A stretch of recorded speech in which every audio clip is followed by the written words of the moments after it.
Well, I screwed that up. Clearly admitted it's not long enough to send the link out. Jeez Louise. Anil, Yes. before we start, we're gonna do Reggae Sumfest, and then we're gonna do World Cup. I was in the garden, that's why I'm late. This is out of my garden. Fresh zucchini, fresh red peppers. Now this is what I call curry chicken, because Lionel Messi is a chicken. I know the Spaniards had curry goat, because they call him a goat, and his ass got curried. But so I'm going to enjoy my curry chicken with fresh zucchini. In the And words of Depeche Mode, my secret garden isn't secret anymore. it isn't secret. People want to know how I'm losing all this weight. Well, I'm losing all this weight because I'm not eating McDonald's. I'm eating fresh produce. True Jamaican. You grew it yourself. So definitely. My roots come from St. Elizabeth.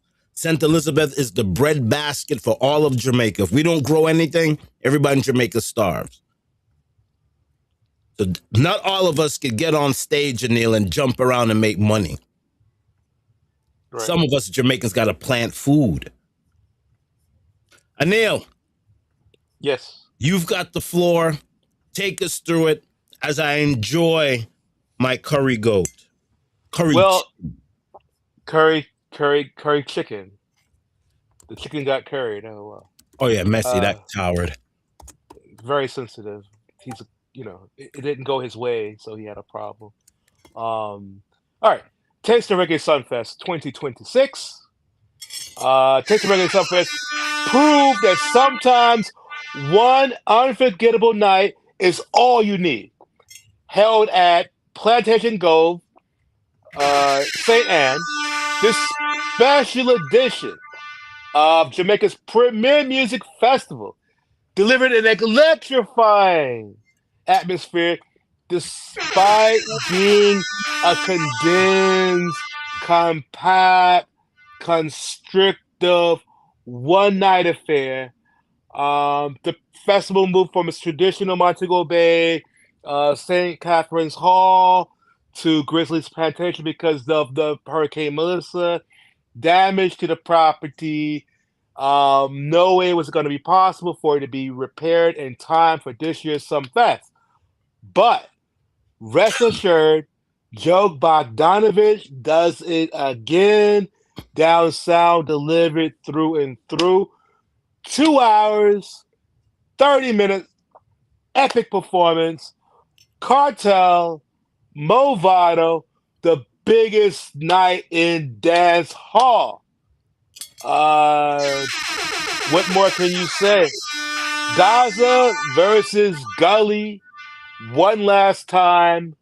It says it all. It speaks for itself. Hits after hits after hits after hits.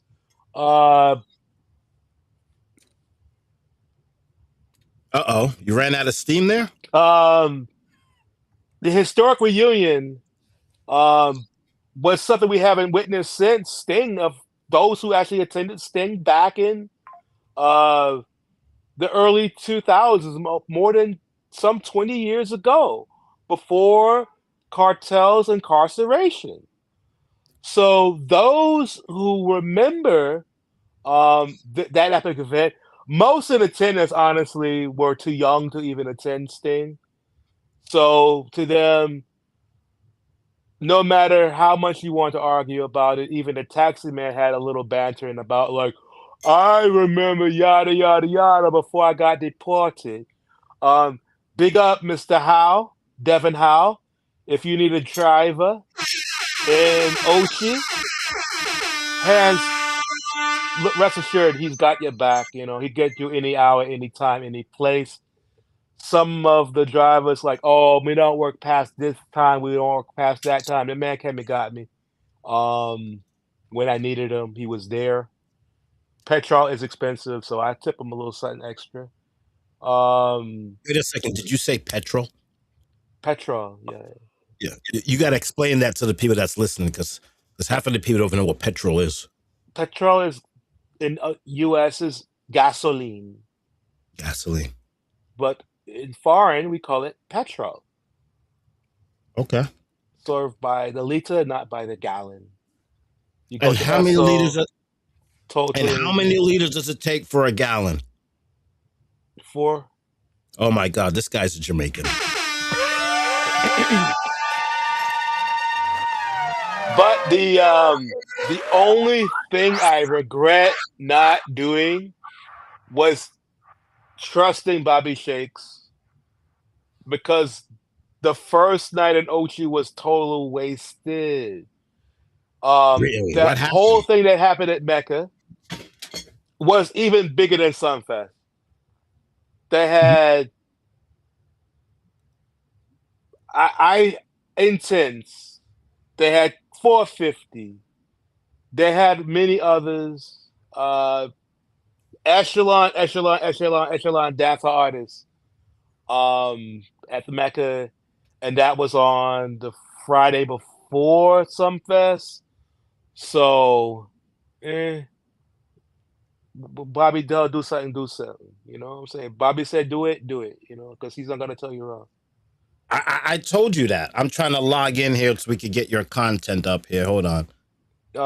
I got some gigs. I got the taxi ride over. I got like some useless clips. You could delete maybe some of them, but the interviews were well, and some of the performance we got is kind of like shaky. Okay. But you know, I had a fabulous time. This is the shortest trip I ever took to the island. Shortest trip I ever taken to the island. Serious, in and out. How was the flight down? JetBlue is trash. Whoa. You know Uh, what? You know what I was gonna do? I was gonna write a sponsorship letter to JetBlue. Say, hey, you guys no, have a screw lot of them. Caribbean Airlines. Caribbean Airlines. You're gonna get some sponsorship. Fly Jamaica. I don't know. That's a new airline. It's launching. They're gonna start doing local flights from point A to point B really. into Ireland. And also Caribbean Airlines because I'm a JetBlue card holder and I've been having brand loyalty since pre-COVID. But then I'm gonna have to act together. This is the only time I've been on internet. Well, whenever you take JetBlue, you expect it, right? You expect they never on time. Maybe Really? somebody black is running this airline. Um, because they definitely it's operated on CP time, which is colored Whoa, whoa, people's whoa. time. Whoa. You think the reason why JetBlue stinks is a black person's running it? It's late, notoriously. I mean, Jesus what other Christ. excuse can you give? But it might be somebody else because at least black people feed you. Black people let you eat. They don't What do you feed mean? you. They don't feed you on JetBlue? No, there's no meal on JetBlue. You gotta pay $15 for a sandwich. And who wants to? They give you cookie and water, and that's a 4-hour flight. I mean, come on, you know. Yeah, I mean, what do you want? You want Air Jamaica? You want champagne service, ackee and saltfish with a little bit of baby sham? Let me tell you, Caribbean Airlines does all that. let me tell you something They right now. feed you on Caribbean Airlines. If you want to get a sponsorship, reach out to Caribbean Airlines. Let me tell you something right now. Teddy, have you ever flown Air Jamaica? I did not know. Yeah, that's I before you. went Yeah, Southwest and Spirit. Every time I went there, Spirit was worse than JetBlue, I'm sure. yeah. I mean, you guys are. I think you got. Neil, you float Air Jamaica, right? I have several times. It was great. It was a great experience. Yeah, Even in coach class, you get the champagne. yeah. It was champagne service. You don't even need Jesus, first class. They feed you on the plane. It But I was mean, they went out amazing. of business. that's probably why No, they they went. sold it. The government was a government sponsored airline and everything in Jamaica. It's a different thing to talk about. But Jamaicans don't own anything in Jamaica. Not even the national stadium. Not even the airports. Not even beachfront property. The whole like look at 62. Look at how after independence they just like was chickens with their heads cut off. Right? So the whole purpose of Jamaica The first country that Jamaica reached out to was the Soviet Union. Wow. And then they got involved with uh, the World Health Organization. They got involved with the World Bank, and from there it just went downhill. So let's be Look at honest. Life and Debt. Look at that movie. Look at that documentary. It's a lesson learned. Learn from it. So let me ask you a question. Like, honestly, I know this is a show. We got to try and keep it interesting. What is the honest truth about JetBlue? Is it Never on time. If you have to get somewhere, even for business, like really? we're not allowed to book that airline if we have to fly out. Our company's not allowed. The university's not allowed to book that airline. If you're traveling for Really? business, you're not allowed to take JetBlue. Really? You can even take Southwest, but you can't take. I've actually never. I've always had good experience with Southwest. Always. Okay, so the flight was terrible. You landed. What day did you land? No. The flight was delayed. I mean, of course, they have an impeccable safety record. I don't have any crashes on a JetBlue, but Well, I mean, most airlines got impeccable safety records. One crash is no good. yeah. One crash on an airline is just absolutely no good. All right, so Yeah. JetBlue was a joke. So you got into Jamaica. It's always been a joke, so it's nothing new. It's like if you want to, but for what I paid, I expected a whole lot more, right? I mean, I paid up through the Hand job nose on the for this. plane. I mean, what did you want on the plane? I think next time I'm gonna go Southwest. No, next time I'm definitely. You need a nonstop flight, right? The cheapest nonstop was JetBlue, right? Okay, But I all right. feel that if I'd have played my cards right and got things done accordingly, logistically, Caribbean Airlines would have been the best option.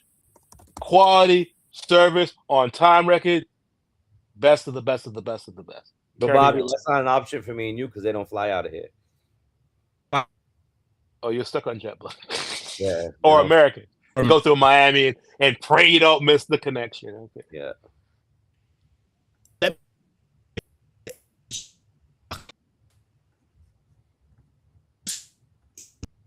Jamaica.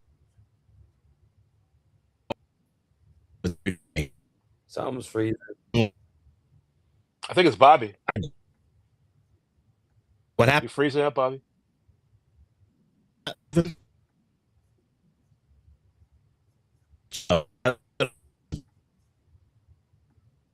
That on your end? Now it works. Choppy All right. audio. Nothing Little bit. recently, but now we Yeah. hear you. All right, so here's the thing, like when you fly Air Jamaica and that plane takes off, it is the smoothest takeoff you will ever have They all do this, man. in your life. Like there's nobody could fly a plane better than the pilots at Air Jamaica. And when Air Jamaica lands, it is the smoothest. It is the smoothest landing you will ever feel out of, and I've flown on multiple planes going to multiple places. Yo, when Air Jamaica touched down in Jamaica, it's like a 21 gun salute going off. People are banging on the plane. People are busting shots on the plane. It's the best experience you could ever have is flying Air Jamaica. And that when that lovebird lands on the tarmac, it is smooth. And he pulls up. And then, of course, back then, this is how, I mean, I've been out of the business for so long. They open up the door and you walk on the tarmac before you walk into the hotel, before you walk into the airport. And the guy's on the little steel drum, pan, bing, bing, bing, bing, bing, bing, bing, bing, bing. And you got the hula girl saying, welcome to Jamaica. Yeah, that's all gone. They put you on JetBlue. You walk off through the tunnel. You come into the fucking freezing airport. And it's like, what the fuck? Where has the culture gone? They redid the whole airport thanks to the Spanish government. Big up Spain. Big up Spain. I mean, we're bigging up Spain. We're eating curry goat or curry chicken because Messi sucks. Fresh greens from the yard. There were a lot of Jamaicans cheering for Messi also. All my Jamaican friends are huge Messi fans. They were all They had Argentina flags on all the taxis. Every white Toyota car had a Messi flag on it. I'm so glad they all lost. But All a lot of Jamaicans also cheering for Spain, so big up Spain. And well, Spain just said we need a visa to go to their country, so we might have to say F Spain, even though they beat Argentina. F Spain, because Jamaicans need a visa to enter Spain. We're one of the countries that has to still have a visa. All right, so JetBlue wasn't good. You got to Jamaica. Take us through that. What happened next? Landing a little bit past midnight, so my Thursday arrival gets into Friday. Okay. Wee hours. Friend of a friend got me a taxi because it's too late. It's too late for you to travel on the road. I may call my brethren. Just give him a bottle of honey JD and I'll take care of you. All right, I got a bottle of honey JD. I don't know why they drink honey JD. It's like why What's honey JD? Jack Daniel's honey flavored. I mean, if you have to add honey to it, how bad does it really taste? Oh no! Wait! Hey! Listen, I'm a big Jack Daniel's guy. I did a You bottle. Drink the honey one or drink the regular one? I drink because I became unorganized drinking Jack Daniels. I used to drink the black label. That's the normal one. Yeah, exactly. Yeah, that's because I was brainwashed by Motley Crue, like Tommy Lee. Like Motley Crue was my favorite band, so I wanted to be a rock star. So I thought smoking cigarettes and drinking Jack Daniels would make me a rock star without actually playing an instrument. I mean, I thought that was a prerequisite. So I did a bottle of Jack for years, and then they came out with the green label, which was a little bit softer. So I was able to drink the green bottle a day, and I went from the green. I love Jack Daniels. What about Gentleman Jack? Now, here, listen now. I've been thrown out, or possibly been thrown out, at every single wedding I go to. Because I bring my gentleman's Jack, because I'm a gentleman. I got my 3-piece suit. I go to the wedding. I'm always drinking gentleman's Jack. And, they always say, hey, sir, it's open bar. Yeah, it's open bar. But I don't care. I mean, some of my friends are rich, some are poor. But I don't care how rich or poor you are. They don't drink what I drink. Okay? They have Jim Beam, regular Jack Daniel, open bar. No, I bring my gentleman's Jack. And I always get asked to leave the wedding. And I've never been thrown out, but it's a very hard decision to give up a bottle of gentleman's Jack or stay in the wedding. And usually I'm with my lady, and she's on my ass. We never have quality time. This is the only time we have quality time, and you're being thrown out of your friend's wedding. I go, it's not my fault they don't drink what I drink. So go ahead. What about the honey? What about the honey JD? You drink that? I can't do honey JD. Exactly. The man said, yo, Neil, if you can't get me 2 bottles honey JD, I'll take it. So I get him one. He's fine. He gives you a taxi. Did you ask him what he's doing with the honey Jack Daniels? Jamaicans like shiny objects, so I guess you don't really want to have. I mean, he might be using it to cook. He might be using it to do something.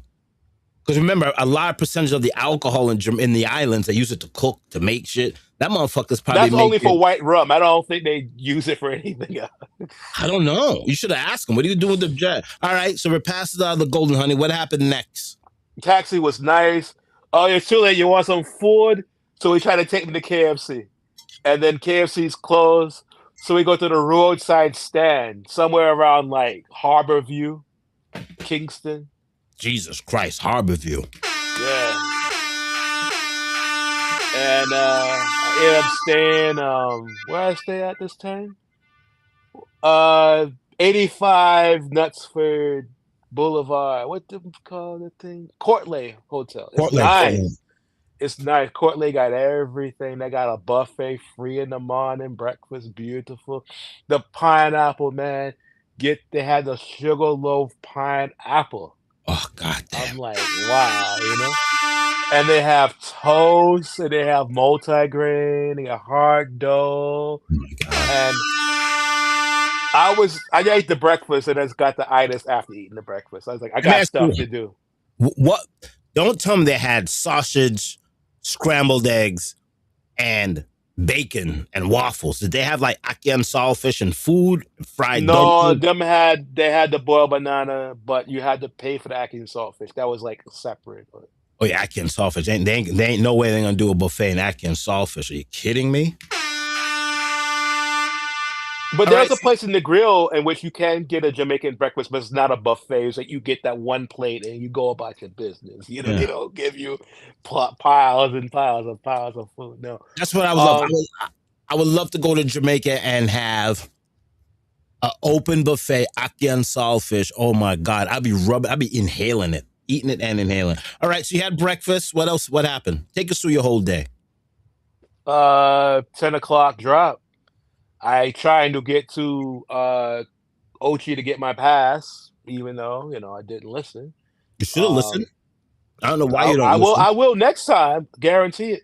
It took you $1,000 and 2,000 miles flying for you to listen to me. Crazy. So More than crazy. I wasted money at the Netsford because I got that special event ticket and it's non-refundable. So I couldn't get my money back for that. $14 wasted. I was waiting for it to be like a big number. Yeah. Hey, listen, Teddy. Trump has ruined everything. When you say $14, I mean $14. That's like a drop of gas now. But go ahead, Neil. What else happened next? All right. So somehow the driver, oh, you forgot to give me the JD. So he got to come back. Hey, you give me a ride to the Netsford. Like, all right, I got you. You know how close the hotel was to the Netsford? How? Like, it was like 5-minute walk. All you had to do is go through the cut, and then boom, you're there, right? Yeah, but that dude wants to make a little money. Nah, because he wanted the JG. Because he came back and gave me a free ride to the Nut. It was right there, so it's like, well, who cares, right? Also, too, you said, I don't want to cut you. I just want this to explain to the non-people that's never been to Jamaica before. Could you, when you said KFC, people are going to say, you went to Jamaica and had KFC. Oh, Teddy, because you've been quiet, will you tell the viewers what Jamaican KFC is like? And then Anil after? It's like crack. It's like so good. I can't even. Every day for lunch, I would go to KFC when I was in Kingston first time. Like Jesus Christ. It was so good. So good. You get the barbecue? That and the regular. It was just awesome. It like, I don't even know how to explain it. I think part of it is because people in America and other places don't realize when you're in Jamaica, they're using real chicken. You know what I mean? Like, it makes a difference. You know what I mean? Because you eat KFC here and my belly runs. You know what I mean? I eat it in Jamaica. I was good. You know what I'm saying? It's just a different experience. And then they got freaking cola champagne on the fountain, you know what I mean? Like it's just a different experience. And every time someone goes there for the first time, like, yo, you gotta try KFC. They look at me like I'm nuts. Then they come back like, oh my god, the KFC was so good. I mean, I would love to take the lady to KFC. Like, she probably would want to go to like some fancy Jamaican restaurant. The first thing we doing is KFC. I guarantee you she'll be hooked on KFC. That is like if you're bringing a foreigner to Jamaica, the first place you stop is KFC. And she's going to lose her mind. Or he's going to lose his mind. They're just going to lose their mind. All right. Anil, before we get to your story, please tell us your KFC experience. Well, my KFC experience this time was non-existent because I walked by the KFC. So the Friday night I arrived, or Friday morning, technically Thursday night, Friday AM hours, it closed. So I missed the KFC. And then I wake up Saturday in Ochi, and guess what? What? The KFC closed. So I had to walk all the way to Juicy Patty and get patty and porridge for breakfast. Patty and porridge. What type of porridge? Plantain porridge? What type of porridge? Peanut. They only have peanut porridge. Peanut porridge. Peanut porridge is rough. It's better than almond porridge. It's okay. I mean, I accept it. I enjoyed it. It was great. Yeah, I'm allergic to peanuts. I can't do peanut porridge. I can't plantain porridge. Plantain porridge, cow foot, pig foot, pig. No, we don't do that. We don't. I did promise the wife that I would have one chicken foot. Yeah. I went to college. She was upset. Yeah. My Jamaican grandparents would be very disappointed in me to hear that I'm eating chicken foot and cow foot in America. They'd be like, why the fuck did we just send your dad to England if we're going to go to America and eat chicken foot and cow foot and porridge? We sent to America to eat lobster and sirloin. All right. So you had your peanut porridge, you had your juicy beef. Chicken patty. You had a chicken, you didn't do the beef? No, I did the beef at the airport, but the patties were kind of interesting at the airport. I didn't bother with the patties after that because we have tasty patty in New York, so it's not. No, we have juicy patty in New York, and it's right on Sutphin, so it's not You like have juicy impossible. beef. You have juicy beef in New York? Yeah, Juicy patty in New York on Sutphin. Get the hell out of here. Yeah, Is they it have like, all over. They have them in Bronx, and they have them also in Brooklyn. is it like in Jamaica? Same thing, different day. No, they don't have all the flavors, but they have like Beef. they don't have callaloo. There's some they don't have. And it's flaky the same? Yeah, same exact. There's a bakery in New York that I used to drive to get my patties from, Royal Caribbean Bakery, also known as Caribbean Delights. And they have every flavor as well. I had callaloo patties, everything. They have them all there. They're very good. They're on par with Juicy, in my opinion. Yeah. I used to love going to Jamaica, and I bought a rack of juicy beef. I think it's like 30 or 40. Wow. And just as a young kid, I used to just put it on top of the speaker box because that's where we would hear all the new sound tapes. And I'm in Jamaica in Santa Cruz, and I get a rack of patty, and I just bought like 2 cases of cola champagne. And I put the buckle at my foot, and everybody just walking by looking at me. And I'm like, yo, eat, man. Eat. Like we in Santa Cruz, and everybody's eating patty, and we're just, and all the school kids just running by, grabbing a soda by the buckle at my foot. I go back in juicy beef. I buy like another rack. I buy another 2 cases. It was crazy. I spent like, I don't know, like 4 or 5 grand. And we're just eating patty and just joking in Santa Cruz. And why I love juicy beef so much, not because it's good. That was the first time I heard Bounty Killer down in the ghetto. You know, down in the ghetto when the port, and as I'm looking at Santa, like I started to tear up and I just started to cry. And just hearing that song, that's why I just went back and just kept buying more and more. I couldn't feed fucking Santa Cruz. I mean, I'm not rich. You tried to, at least. I tried to. Every school kid, free patty, buckle at my foot. And juicy beef is a great thing. All right, so we have juicy beef. We have tasty peanut patty. Porridge. Come on, peanut porridge. What else happened next? And then I called my niece. I called my niece on the phone. She in India, and she trying to go over foreign and go get like her master's program done, right? Okay. And she trying to explain to me some of the flowers and some of the plants. Like, oh wow, they have the same thing in India. You know, some of the flowers almost the same because the British grew the plants, right? So the British grew like. Wait. Well, I mean, the British are white people. They don't know how to plant nothing. The Africans. Come on. The whole thing with Montego Bay. That's all British concentric circles. The radius as you go around the roundabout.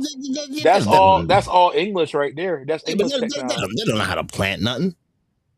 Okay, so maybe it's tropical in both regions. You ever see flowers in Rome? You ever see a Rome video where they show flowers? Never.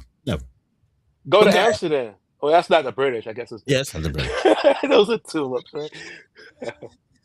No, but some of the plants. They don't need a lot of water to grow, right? But they still stay pretty. So if you go to sandcastles, I paid like affordable because I side hustle with the cleaning lady. I don't know. And my niece is telling me that some of these plants is the same thing they have in Delhi when it comes to because, you know, I'm thinking the British Empire. Slave trade, colonialism, whatever you want to say. Colonialism, I guess. But they don't need a lot of water to grow, but yet they stay really pristine and pretty. And she also explained to me, if you don't know, maybe Teddy might not know, maybe Teddy knows. But the reason why they put the paint around the bark or the base of the tree for ants is to reduce the mosquitoes and the pests that could ruin the tree. Yes. That was the reason why. Yeah, that's why they paint the trees. Yep. Yeah. Why? All right. So we painted trees. What next? Take us through the process of it as you get your press pass. And she said, Which was a disaster. take me to the beach, right? We want to see the beach. I put on my Wayfair Meta glasses. Show her the beach. Oh, how is Jamaica such a poor country where they have all this wealth on the beach? Look at all these boats. Look at this. This is like $1 million yacht. Like, wow, like I explained to them like this is where tourists come. It has to be kept up. It's got to be pretty. I could take you to some bad places that you don't want to see in Kingston and show you that there definitely has poverty, right?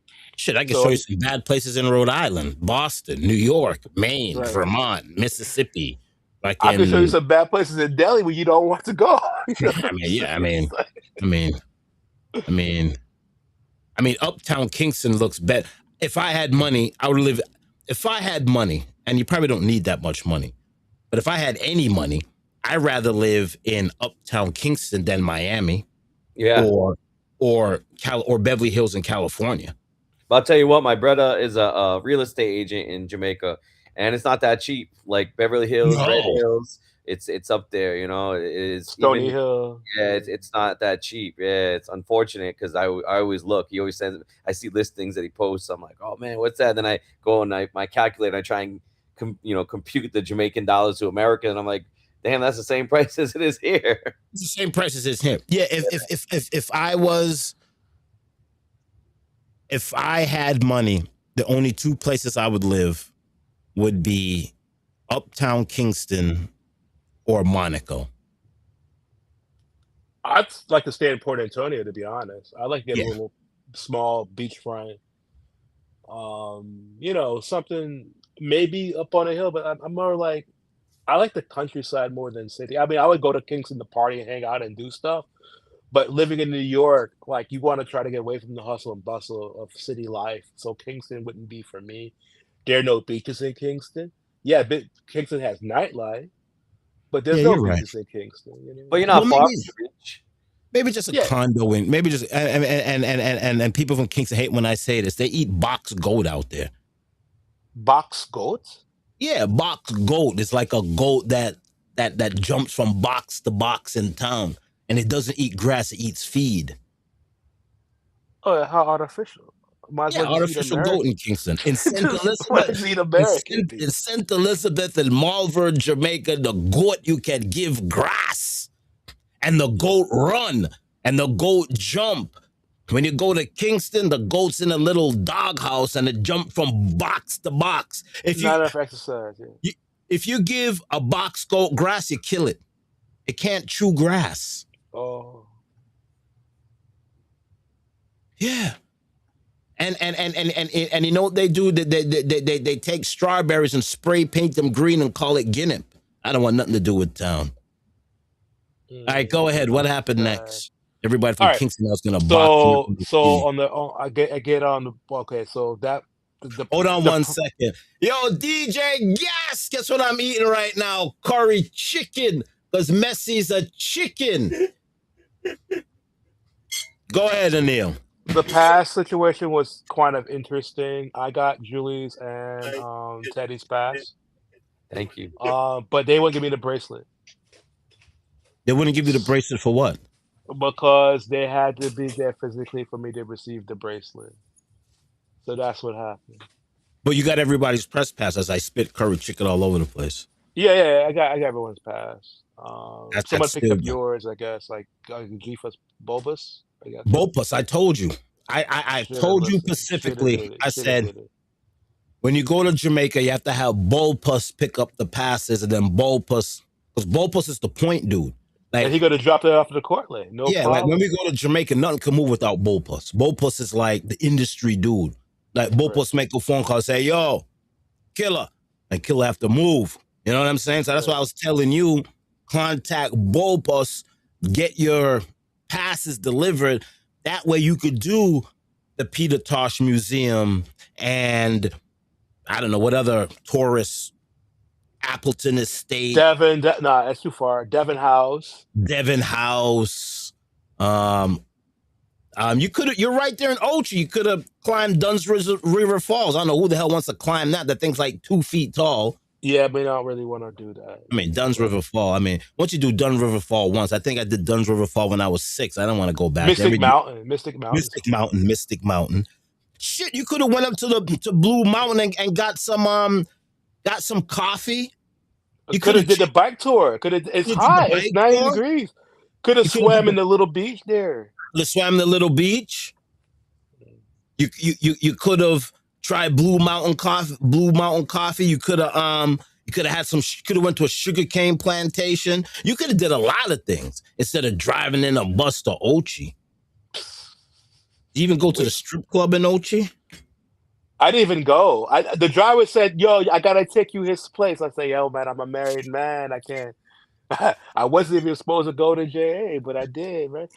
So, all right. So the press pass was a disaster. You finally got your press pass. What happens next? Because this is Friday now, right? I check in at Sandcastle. The Diane, God bless her.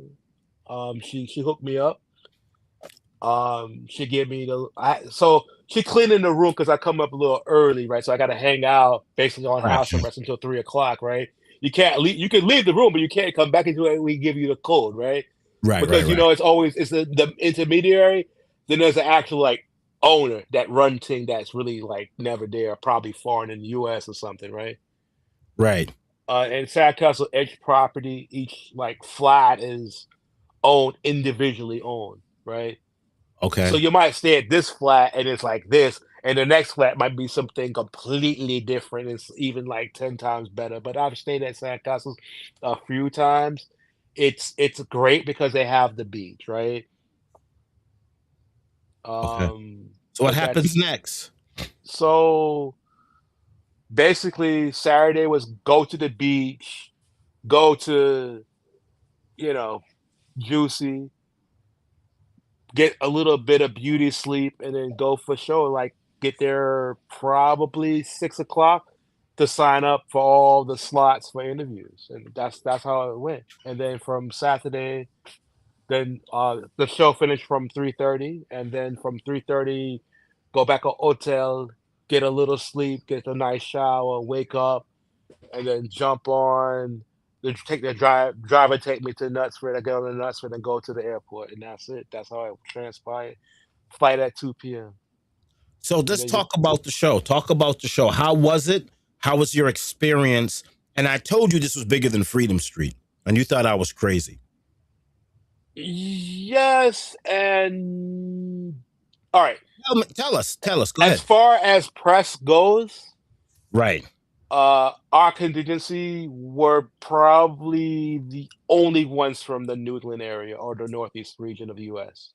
Really? I didn't see a lot of people from New York.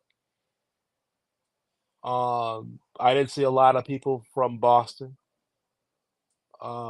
We were people who wanted to know who we were and what we were about. Where y'all guys from? And we from Boston. I live in New York. We're definitely eye catching, especially VOG with his personality and J. Cool. People just wanted to know, like, So how would you rate us, compared us to the Jamaican media? I think the Jamaican media is Jamaican media is kind of no. I think because we see them as icons, and the Jamaican media see them on a daily basis. Right. So there's no mysticism behind the artists. Right. Like the journalists in Jamaica, they see the artists with not a lot of money compared to the journalist who has a lot of money, or the educated in Jamaica has a lot of money, where we don't see the backstory. We don't know where Bounty Killer lives. I would assume he owns 100 mansions. That may not be true. So we don't know. So we, like you said, we idolize these guys, whereas Jamaica's like, those dudes can't even read. You know what I'm saying? Because, education is very important in like black culture. Like black people don't give a fuck about kicking no goddamn soccer ball. No, they don't. The black people don't really care about sports. Well, even though we excel at sports entertainment, Yeah, you never, as a black kid, you would never go to your mom and say, I want to play football. So hit you in the head with a spoon, but you better learn how to read. All right, so what was the environment like? So you got to the show.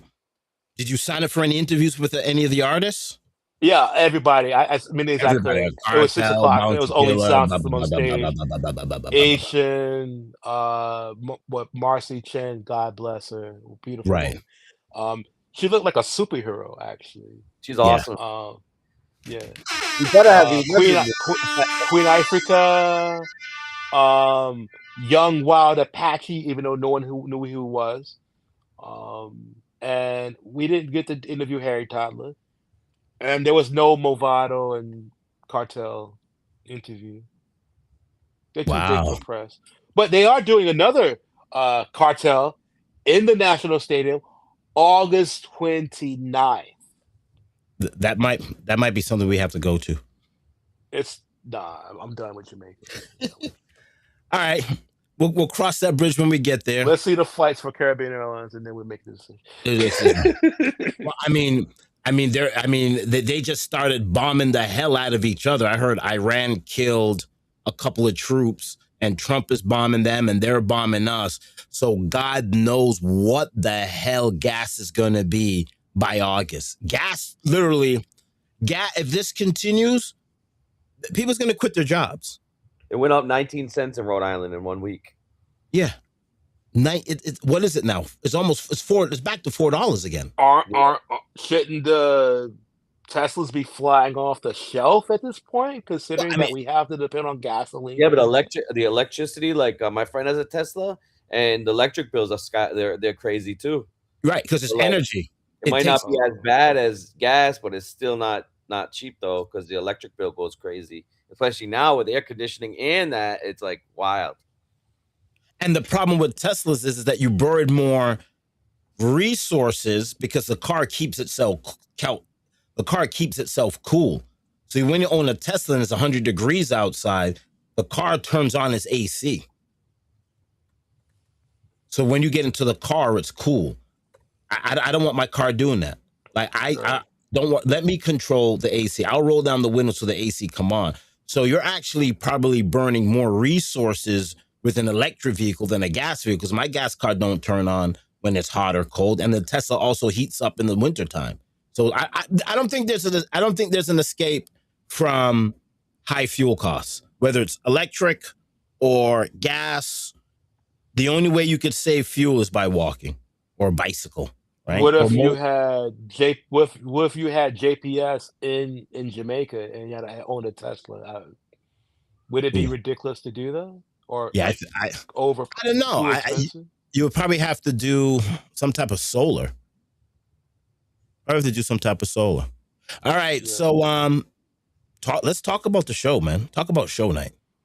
Show night, it's intense. It's like, be prepared. A lot of walking. There's so many what's the word? Establishments. There's so many eateries. There's so much stuff you want to do, I mean, I would have easily just enjoyed being just like a regular general admission ticket holder. Because they had so much. There's so many like vendors.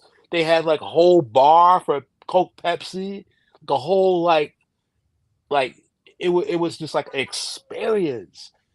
And they had like free drinks. They had free Pepsi. They could get water for free. It was like great. They just still had its own like stand, and like a lounge. You could walk in and just use the Wi-Fi. And there's so many like cool, interesting things. Like even if you went to like cabanas and they were like had like unlimited food, and they had like you could bring like 4 bottles, and they had special parking. Like Bob Donovich is a genius when it comes to marketing, and his creative team is just like, yo, those guys, man, they think outside the box.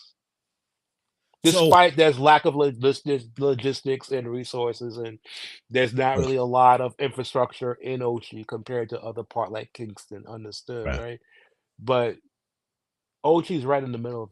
It's easier for people to get from Ochi. It's easier for people to get from Kingston and Mobay to meet in the epicenter of Ochi Rios. Oh man, So it's someone's convenience. It's very convenient. hold on a second here. How do I get this? Okay. Bring in the chat. It's Vicky you eat Vegas. healthy. All right. Vicky Vegas acts like she don't remember that eats healthy. Like I eat healthier than you. I would have got a sour slap. I would have gone to the market. There's a lot of stuff I regret not doing. So you're at the show. Who's the first artist you see? Take us through the show day. Like what happened at the show? Bunch of sound systems. I mean, Code Red. That guy's amazing. Well, we can't support Code Red. Oh, sorry. Because Teddy's boy Reem is clutching Code Red, and Reem's a friend of the stream, so we are anti Code Red here. Oh, sorry. Okay. I mean, right? Like we can't support Code Red. Our guy's Reem, right? Teddy, say something. Yeah, I mean, well, we can say that they performed and they were okay. We just can't. Yeah, Chris Diamond. Yeah, definitely, he performed it very well. I was blown away. I don't think we can say that either. Another. I don't think we can say that either. Well, they could be okay, but they still can't be as good as Reem. I mean, I like Reem 100%, so I would say that Code Red is horrible. Oh, of course. I mean, they're horrible. But facts are facts, right? They're the worst sound ever. Reem would have smoked them. Champion All squad. right, hopefully. We'll just see. Are we all going to that? When I think Boston? it's like Atlanta, so I don't think I can make that one. Atlanta. Oh, no. We may have to go to that one, Teddy. Come on. Coca-Cola experience. They have Martin Luther King. We'll just jump on a train and go to Atlanta. No, you got a plane. It's not that far. Southwest. There you go. Southwest. Go right there, Atlanta. Boom.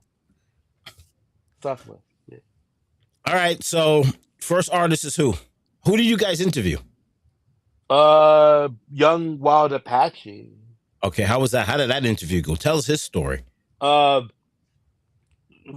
Definitely dressed like a Don. What really mild mannered, very down to earth. He's not over the top like some of the down. So he's very like quiet, laid back. Right. You know, his second time I've seen him. I saw him last year at Sumfest. Did reasonably well. Then we talked to Sean Storm. Sean Storm and Genius go way back. They have quite a camaraderie. So that's another interview. And then there was like Shot Controller. We didn't want to interview. We don't know who that was or what that was. But really no. A kind of butter babe. You know who Sean Storm is? Kind of Butter Babe has no clue who Sean Storm is. How? Sean Storm's he has some hits. He's got some hits. Oh, Sean the Controller. Sean the Controller. Yeah, Sean Storm's amazing. Sean the Controller knowing who is Sean the Controller? That's the epic $1 million question of the night. I mean, I think that's someone should interview. Did you do Queen Africa? Of course. Tell us about that. VOG. Hey, I remember you. She said she remembered me. I'm like, I'm supposed to bring them over and start the conversation. She said she remembered me from New York. I'm like, wow, it's a big deal when artists actually remember you from other places, you know? And she said, oh, I remember you from New York. I was like, wow, you know? Well, I mean, Neil, you're a good dude. That's why. Yeah. All right. So you do the Queen Africa interview. Great interview, bad interview. Any takeaways? Wonderful interview. It's Queen Africa. It's going to be great. I really want to ask her, like, well, you know, VOG and J. Cole did it. I wanted to ask her more about, like, her music and, you know, stuff like that. But, you know, I'm neither here nor there. Of course, I'll see her again and ask her personally these questions. Because she's always coming to New York. She's always coming stateside. Thank God for her visa. A lot of people can't get them. Don't waste an opportunity and do stupid, nefarious things once you get your U.S. visa. Adhere to all the guidelines and all the rules, and just be a straight shooter. You're here to entertain people. You're here to make money. Don't be about the street life. You can talk about the street life, but don't be about that life, honestly, because you're wasting your talent doing street shit. Seriously. Wasting your time. All right. So Showtime. What happened? And we're going to be really vague here, people, because we're going to be leaking out content over the next 2 weeks. Absolutely. Showtime is great. DJ Nuffy, whatever. Who's that? There's some host of the concert. He comes out with a referee uniform, right? And he Sorry. announces the headliners. You know, they go on and Cartel and Movado in epic style, in epic fashion, in epic form. I like This Is What Ghetto Life Is Like, but it's too it's too, what's the word? It romanticizes in street life, and that's not what it's about. All right, let me run this video right here, and you could just tell me when did this happen in the show?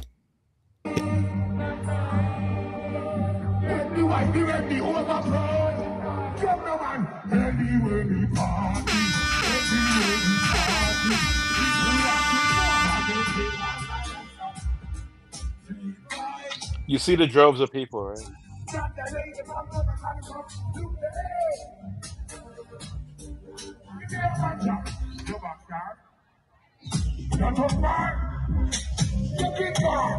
Why is he not watching? Why is he watching his phone and not watching the show? Like, that's unacceptable.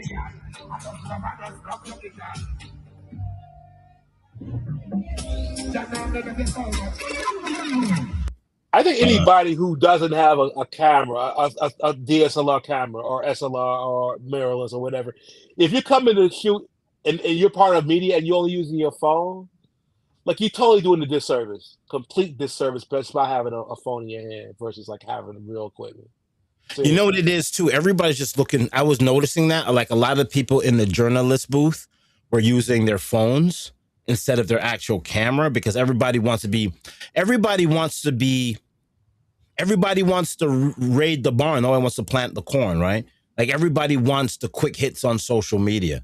But how do you preserve the culture when you put shitty video from a cell phone? Like, it cheapens it. Imagine trying to get sponsors for our events. Like, it's gonna be hard, you know. What would you rate the show 1 to 10? Concise. I didn't get a lot in. It wasn't spread over certain days. It's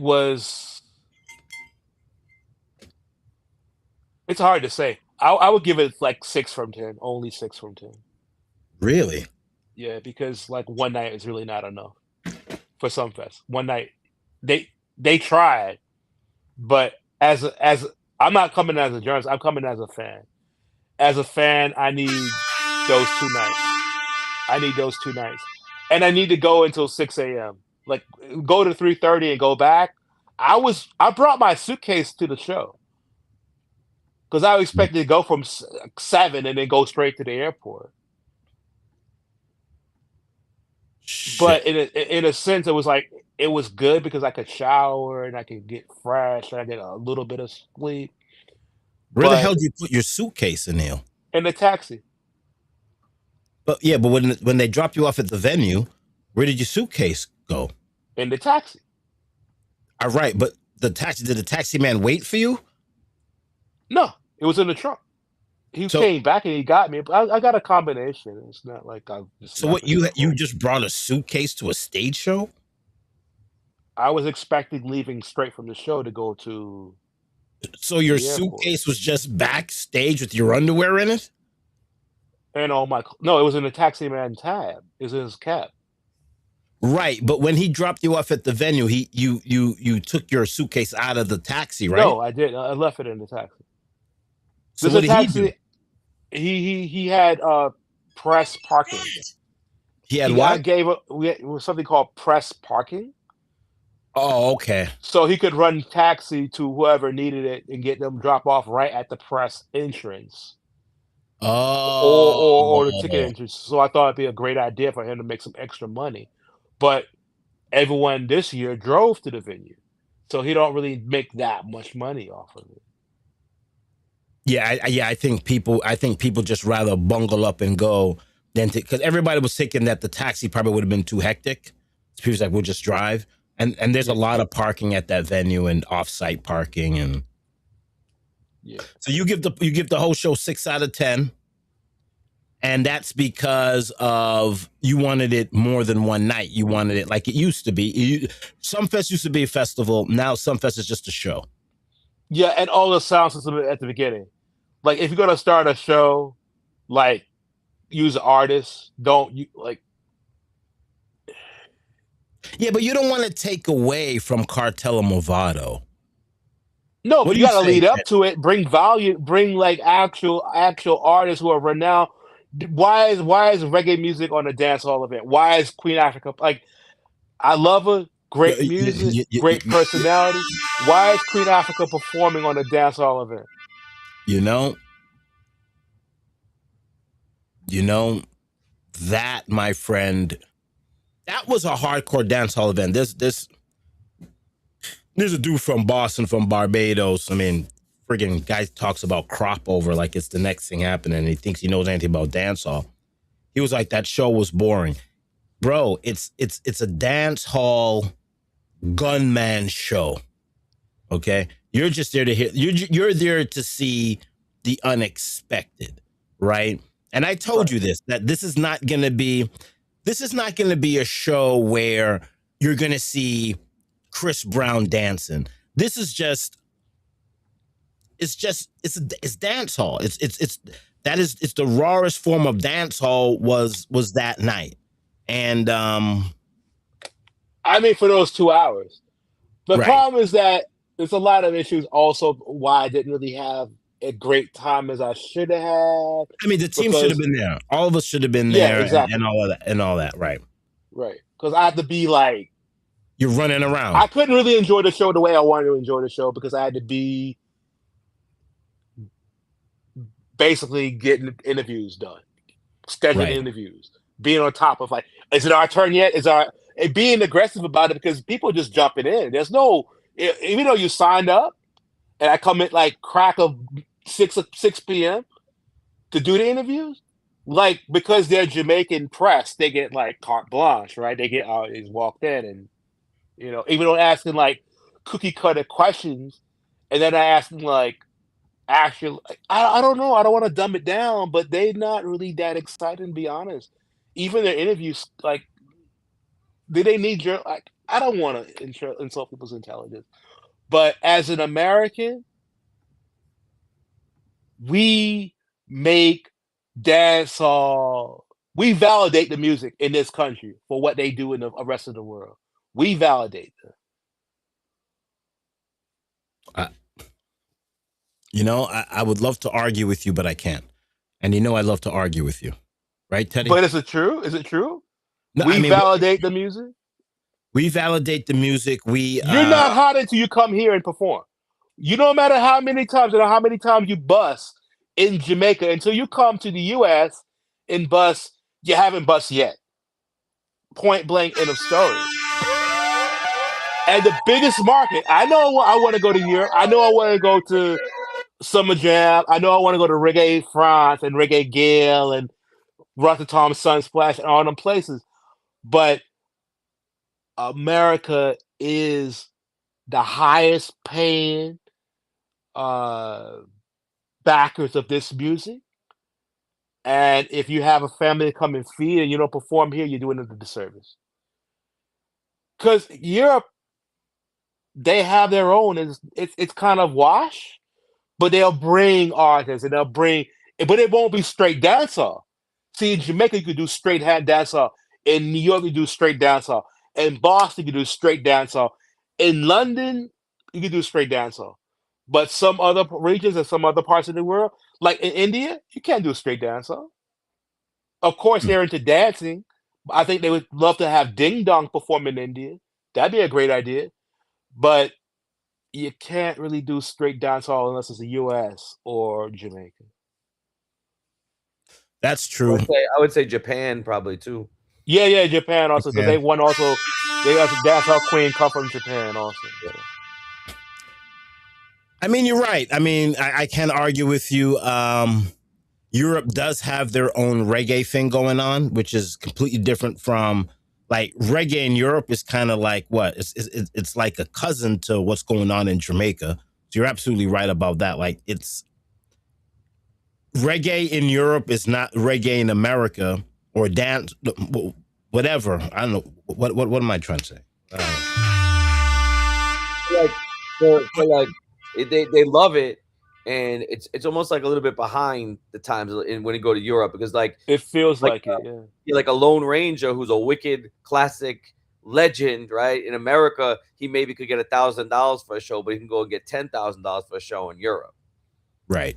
You know, and 1,000 is probably being generous. You know what I mean? And that's just the nature of it. That's it. You know? Right. You're right. So America is it. Like if you're trying to do hardcore dancehall, if you're trying to do hardcore dancehall, I think it's a. We mentioned all of them. I think it's America, England, and Japan. Those are the three important countries that if you really want to be a huge dancehall star, you got to conquer all three, or at least one of those three for sure. Right. Because Europe. You're not gonna go to Japan unless you bust America first. You're not gonna go to Japan until you bust America first. Yeah, or England. I mean, if they busted England, they could probably get to Japan as well. Right. But still, you got it. It's good. Those are the three. Like that's a trifecta. Yep. So let me say it's like lenses. Like you gotta have 14 to 24, gotta have 24 to 70 and 70 by 200. That's a trifecta. You got those lenses, you can do anything you want. Yeah. So let me throw something out to the crowd when we talk about America's market. So our friend of the show, Cranium, right? New York, yeah. Yeah, definitely. Big songs, but just got his first performance in Jamaica when he did our stream. He did our stream, and then I think that weekend he was booked for his first show in Jamaica. So that's awesome, but you know what? Like that goes back to when I went to Jamaica. I remember it was 2011, and I'm down there, and in America, Ricky Blaze had that huge song, and it was a monster hit in America. I didn't hear it in one party in Jamaica. Then I asked someone, like, "Yo, they don't play that song." They're like, "Who's that?" They didn't know who that. They didn't even know who that was. So it's tough.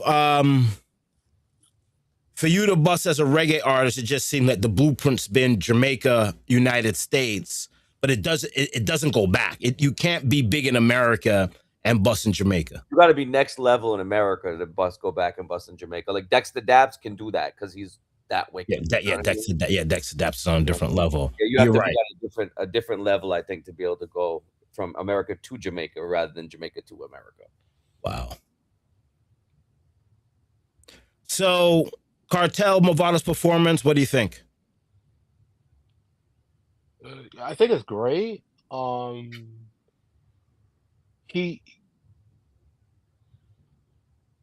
Yeah. I don't know. I mean, some of the clothes they wear were kind of suspect. Like, why is he wearing black pants in 90-degree weather? Leather pants. It's a costume, Anil. Yeah, I remember watching like Sting and dudes in full suits. You know what I mean? It's like 100. I'm like, how is he doing that? He's in a freaking 3-piece suit right now.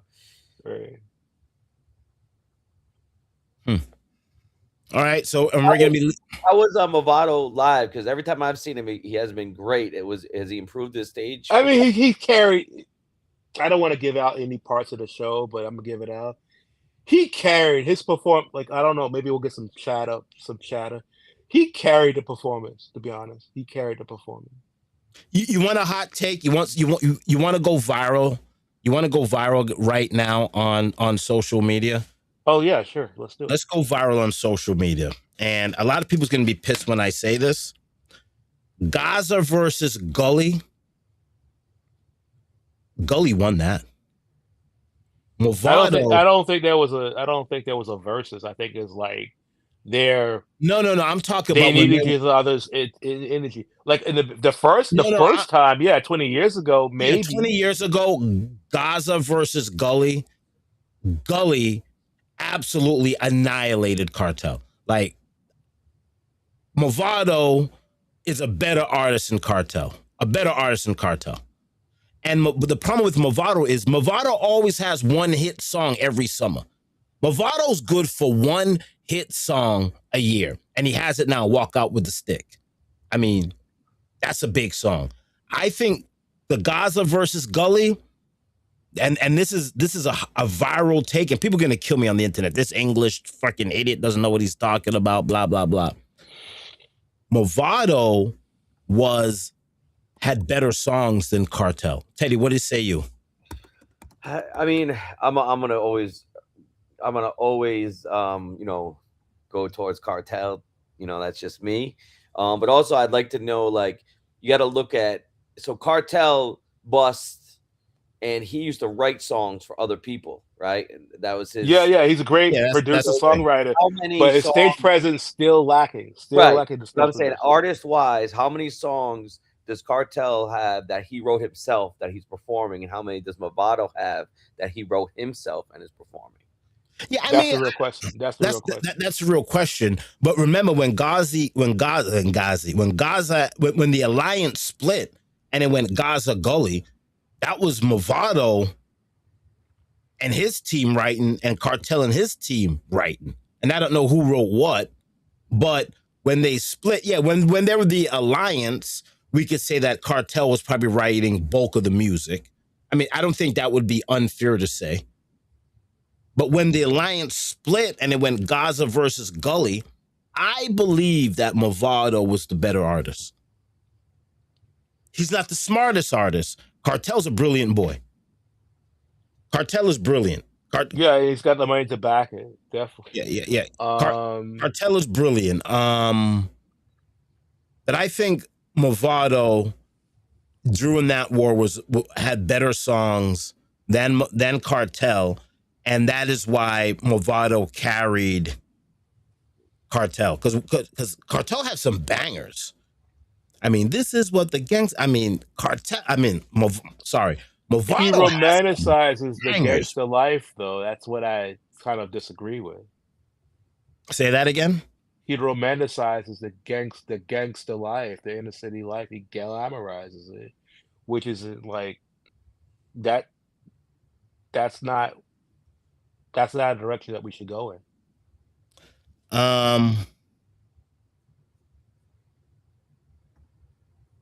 You know, I'm not going to argue with you because I've children, and I wouldn't want my children doing the gangster life.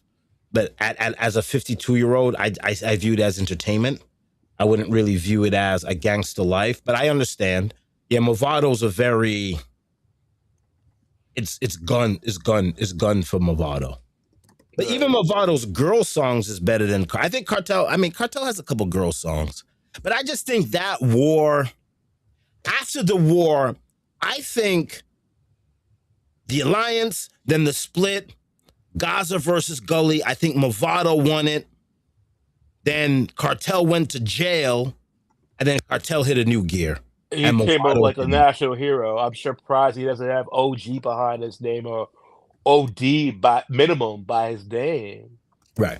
I think once should be order of distinction given to this man for what he's done in this genre of music. He kept the music alive even while in prison. I mean, I would say, like, to me, I don't know. I still think Cartel is overall a better artist, and I think if you really hands down, yeah, I agree. Yeah, but singer, songwriter, producer, yes, Cartel. Performer, Movado the better performer. All right, and then I think probably, and this might be I don't think it's controversial, but Movado probably has a slightly better voice because he's able to do some of the hooks and stuff like that a little bit. He can actually sing a song. Than Cartel, yeah. But you know, Cartel can too, but I think Movado might have an edge there a little bit as well. Yeah, I think that Gully won that clash, but when Cartel went to prison, I mean, clearly it was lights out. Yeah, he became a different. He took it to the level, and that's it. Nobody saw it coming. I mean, I would love to be there for August, but like, and I wonder how it's gonna go. They're doing a huge arena in London. They're doing another. Yeah. This sucker is Sumfest was the test. Someone was like, "Yo, you think we can make a little money? Let's do it." They're gonna milk this thing. This thing's gonna if it's National Stadium in a couple. I mean, National Stadium next month for the same exact show is gonna pull more people because all of us has this content, and Reggae Sumfest is basically forcing us.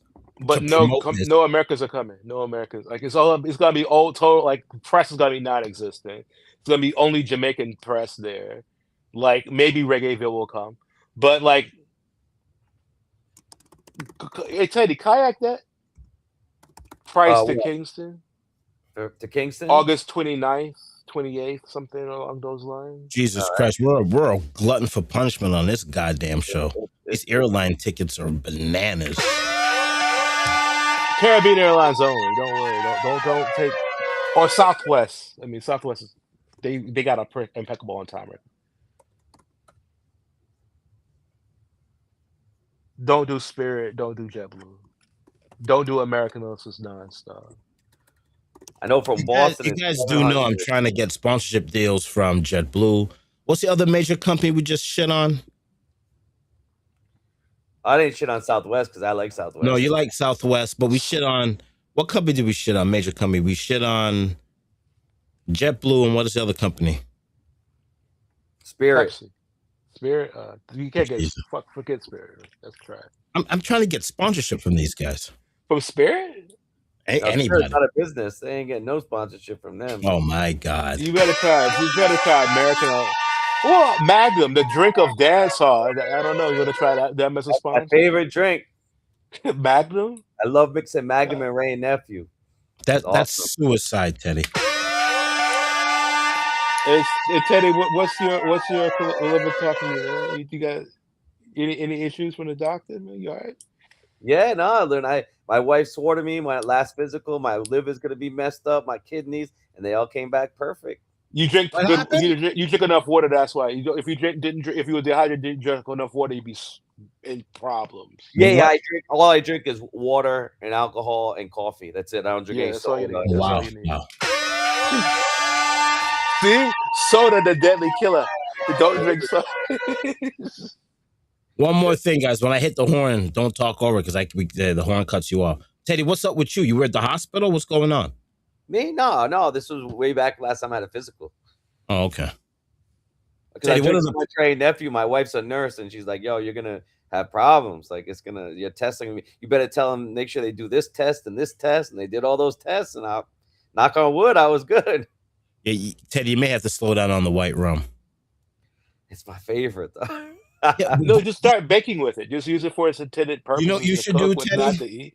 What you should do is get a bottle, pry out the plastic, or drill out the plastic, and just fill it with water, and just take a shot of it. I used to be a white rum guy. I did a documentary drinking white rum. White rum's a killer. So the reason I started drinking white rum more than anything else is that I was super fat. Like I was like 50 pounds heavier a couple of years ago, and I started working out and doing it at a calorie counter.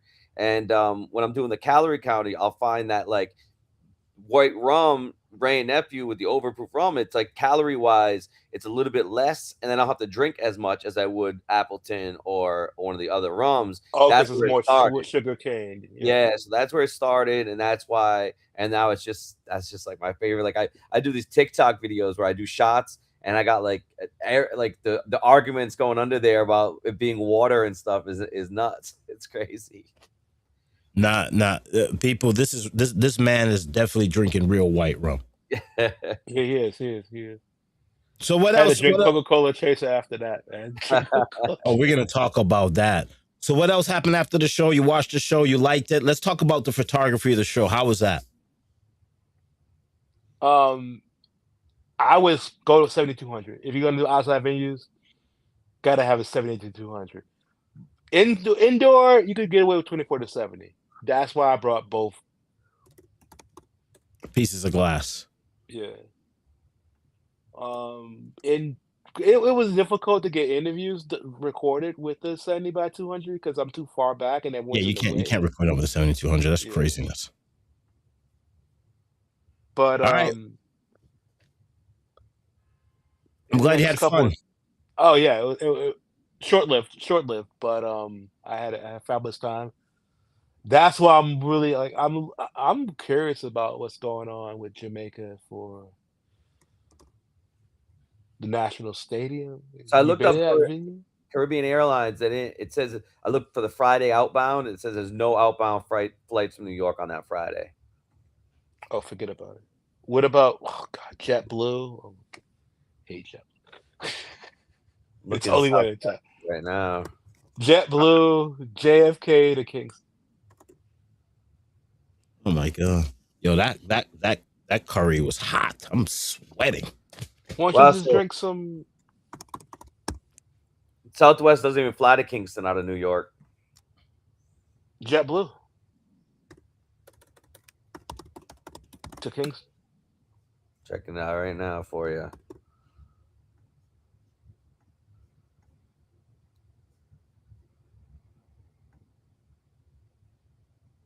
Why he checks that out, Anil? I like your enthusiasm right now. I spoke to you yesterday, and you seemed kind of bummed out. But today, I feel like you had time to think about the trip and think about what you've done, and you've been more positive. Like you said, though, it is going to war, right? Like doing dance hall, covering dance hall on the level that we cover it is like going to war. So after Yeah. you've been removed from the situation, the stress and all the nonsense, it seems that as you're reflecting, this wasn't a bad trip after all. I mean, you make the most of the situation in life, obviously, and you have Right. to roll with the punches. And we're still here to recount the experience that we've had. We learn from the experience, but no, nothing went sideways. I mean, it was just the fact that there wasn't enough time to do everything I wanted to do, because you don't get these opportunities every day, right? You don't get Right. an opportunity to go, even though it's only 4 hours away.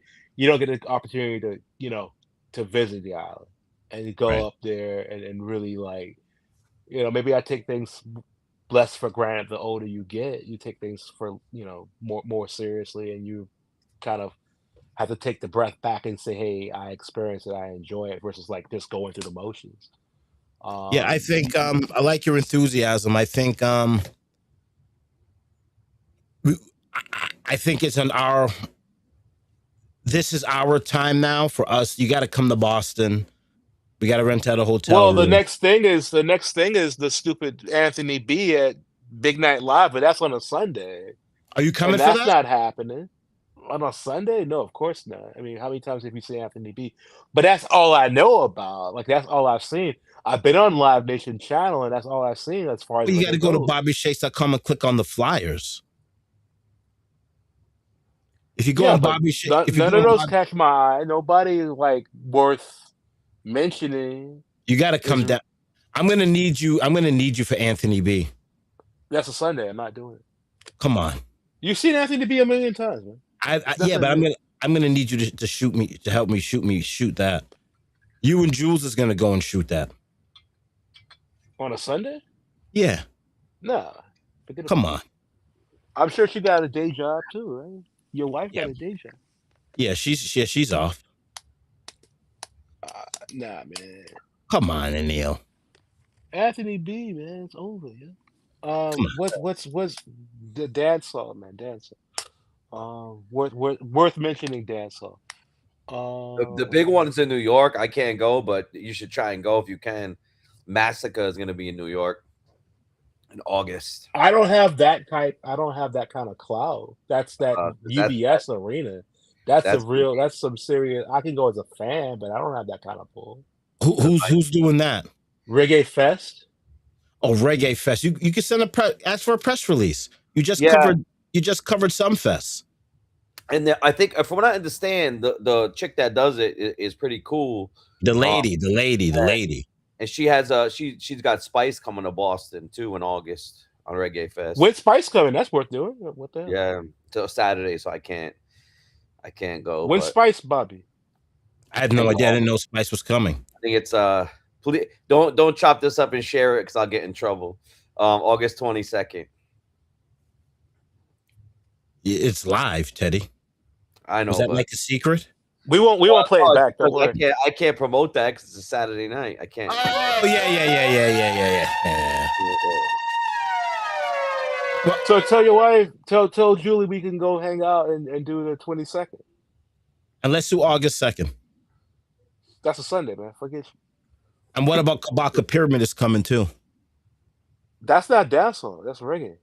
Yeah, but we're expanding. We're doing reggae and dancehall now. Nah, man. I like the dance. I like to go into the war. I think you could just sit back and just listen to fucking reggae. Like, I'm not saying that I'm like a hater on this genre, but I think like once you get your mindset and you have to think about it, like the only way to go that we could capitalize and really make our bread is the dancehall industry. I think there was another one that I saw that I was like, I think I'm gonna try and go to that because it was on a Friday. I can tell you right now what it is. I'm just gonna do a quick search. While you're searching for that, you know what I like about Anil? Anil has finally become a war shooter. You were in a war shooter before. You did a lot of corny reggae shows, and I shouldn't say corny reggae shows, but the fact that you went to a hardcore dancehall show, I could see the shift in your focus and aggression. Because dancehall makes you just naturally aggressive. It separates the men from the boys. That's Oh yeah, dancehall, and I was telling that to Jules the other day. I said, listen, dancehall is the only actual real culture on the planet. It's got to have 4 or 5 elements for it to be successful. That's why Island Saturdays, I don't know if Teddy knows this or not, but the reason why Island Saturday is successful, you have a good sound, you have the dancers, you have the pretty girls, you have the shotas, you have the normal day-to-day college people, and you have a cameraman. Like Island Saturdays possess all of the ingredients for it to be a dance hall environment. And dance hall is like going to war. You're right. Like Europe, and we spoke about this. We want to get to Germany. We absolutely want to get to Germany next year. I mean, all of us, we got to get to Germany. But the problem with Germany is Germany's going to be, the photographers are going to be better, but the culture is going to be so watered down. Like it's not the only adversary we see there is Reggaeville. That's the only people that I see. And maybe Shawnee B. Yeah. Like Europe is so, and then we go to Europe and they beat us up and rob us, right? But or they break into our tent and steal our shit. I'd love to be able to afford one day to go to Nottingham Carnival, though. Definitely. That's real carnival. That's real carnival. Why not Brixton Carnival? That's a real carnival. That's like right in the city. You don't have to worry about it. Friday, August 28th, I believe. Is that a Friday, August 28th? Why? What's that? Let me see if that's a Friday. That hey, is Bobby Shakes, we need a calendar on your website, man. That is Raja Wild in Boston at William Reed. All right, we got to do that. It's my boy Jim Tom. Jim Tom. I got to tell Jim Tom to send me the flyer. Reggae, Raja Wild, not big enough artist. He's pretty big though. I mean, he has maybe in Boston. In the hardcore dancehall community, he's got some hits. He got some hits, yeah. Ding Dong. What about Sarani? Like, what about how was that starting? Was you did Sarani? Right? Here's a funny story about Sarani. They hit me up. My friend books him. He's gonna be in Boston Saturday. This Saturday? Yeah. Yeah. Why you don't tell me these things in advance, Bobby? Hold on. Before even Teddy say anything, I told you that we're doing this Sarani blog on Saturday. What time? You got to be in Boston for that. You got to be in Boston Saturday early. You got to come down for that. Jump on the train, take a $10 bus. You know you could sleep. You've got 2 houses to sleep in, but we're doing a video blog with Sarani on Saturday. And then we could go after we do that, then that show's over at 9. Yep. Then we jump in the car and we go to Island Saturdays, and you can lose your virginity again with another shot of white rum. Teddy, what were you going to say? No. Well, first off, yeah, this Saturday is Hyper Squad birthday. My brother's from Hyper Squad. Big party this Saturday. But yeah, there's an early. So I've dealt with Ronnie before. He's a cool dude and stuff. But his agent hit me up because the show ends early and they wanted to know what we could pay on Saturdays to come host it after. And I'm like, bro, like the place fits 275 people and we're not charging more than $20. So this is the most I can offer you. That was it. And they weren't, and they didn't even answer me. They're like, but I don't see him hosting anywhere else. So it's like he went from zero, like he would have made, some money to now probably not making any. Let me see if I could twist his arm. Yeah, I'm friends with his agent, like the guy that books him now. I'm real good friends with him. He's Well, cool. if you were real friends, we would have gave you the thing for like what you're asking, right? So how much is a friend? So like he only had so much pull, you know what I mean? He can go to he brought it to Serrani, I'm sure, and Serrani was probably like, nah, not doing it, because he's brought other money offers to other artists, and they've been like, you know what, I'll do it for him, but Serrani probably still thinks he's way up there, bigger than life. I don't know. I mean, because this guy was able to get me Christopher Martin for my 40th birthday, and I know it was way under what he normally would get, and he put on, like, the videos on my YouTube. It's an insane concert. It was awesome. It was so awesome. Yeah, that would be nice, man. So Neil, this Saturday, you coming down? Yo, why don't you tell me these things in advance? I told you on the phone, but you were going to war in Jamaica. I told you we're doing the Serrani thing. All right, let's see what we can do. What do you mean we see what we can do? It's $10 to jump on the bus to go from New York to Boston. It's Serrani. Just in case you never know. And I'm going to need you anyway, because we're going to do the sound check. We're doing the whole video blog with him. Are you buying another hard drive to put these videos and photos on, dude? I have a hard drive. All I'm doing is I'm gonna go to the crib right as soon as I get in the house. I'm gonna put it on. You gotta walk the dog, and we're gonna put the card into your thing, and you're gonna edit the photos on the spot right then and there, man. I'm not gonna touch it. You're gonna take the card out from my camera and edit, like give I don't want you. Neil, I don't want you touching my goddamn computer. All right, I'm not touching it at all. Do the editing, and I'll be there. All right. Right. So you're gonna be here Saturday? You have to. Yeah. What time? Let's be here Saturday morning. To Providence or to Boston? Where am I booking it to? Providence. Get off in Providence. All right, cool. Are you gonna fly? Or are you gonna take the bus? Take Amtrak. I'm gonna try Amtrak. Amtrak's better.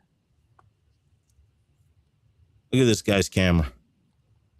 If you guys are here, if you reach and it's like lunchtime, let me know. I'll come link with you guys. We'll go to lunch. All right, I'm allergic to start. Well, let's do breakfast and have to be early because we have to be in Boston at 3. Yeah, Neil. In my old age, I wake up early no matter what. So, Neil, why don't you come in Friday night? That way we can meet up with Teddy. Right. Meet up with Teddy. Because I'm going to need 2 video cameras, and you have a video camera.